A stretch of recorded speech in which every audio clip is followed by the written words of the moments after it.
Tēnā koutou e te iwi, nau mai e rarau ki tēnei terenga o Aukaha. E haere ake nei ki runga o Aukaha, ko te kawenata iwainga i te kāhui ariki me te kāwanatanga. Ka whakawhiti atu tātou ki tumu Wherowhero ara ki raro tonga. He kaupapa whakapiki i te kounga o ngā whare o ngā koeke o te arawa. Ko whakare waina e Ngāti Ranginui tētehi taupānga hitori hou mā ngā uri. Atu i tongariro ki te puaha, rotorua ki tauranga moana, u atu rā ki pare hauraki, ko Aukaha tēnei, te taipū kōrero e tere atu nei. Hei timatanga kōrero mā tātou, no tēnei wiki nei te kāhui ariki, ka tauwhiro i te Premier Jacinda Ardern, me tana kāhui minita, i te hui kingitanga Accord i tū ai ki hopu hopu.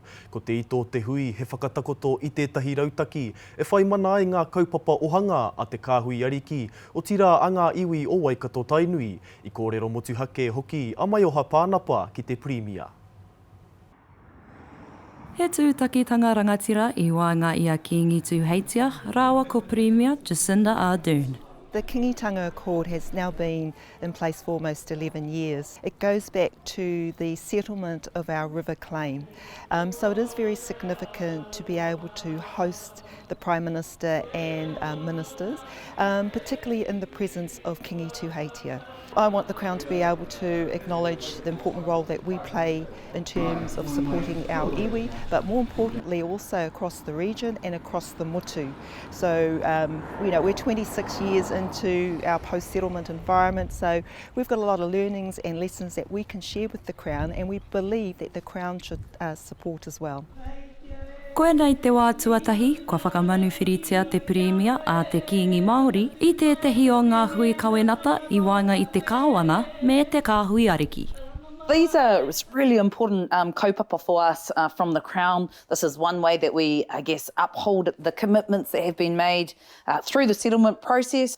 What Waikato Tainui have and under the umbrella of the Accord is that you've got an agreement about how we are supposed to work alongside the people of this place. Today, the key issues that that the iwi had asked us to discuss is how we, working towards ensuring that the mana o te wai o te awa is upheld.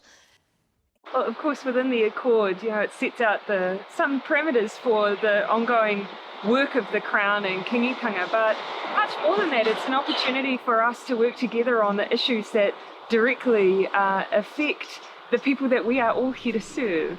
And so issues of housing, of employment opportunities, but also of the environment. And again, remembering, of course, we're brought together here by ensuring the longevity and the care of the awa. So everything from today, we talked about the vaccination rollout, but also some of the issues that we've been working on in the past, particularly housing.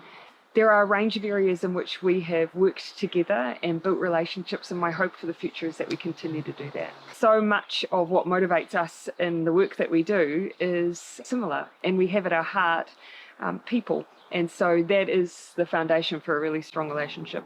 He kaupapa motuhake tēnei mō ngā uri o Waikato Tainui, kia whakatakoto ake I ngā kaupapa kei mua I te aroaro o te kāwanatanga katahi. Kārua ki te whakanui I ngā kōrero I waihotia mai a te puia herangi, mehe mea ka moimoia ahau, kua hauanake. Mehe mea ka moimoia a tātou, ka tāia e tātou. Mai oha pānapa, Aukaha. Aukaha te taipū kōrero.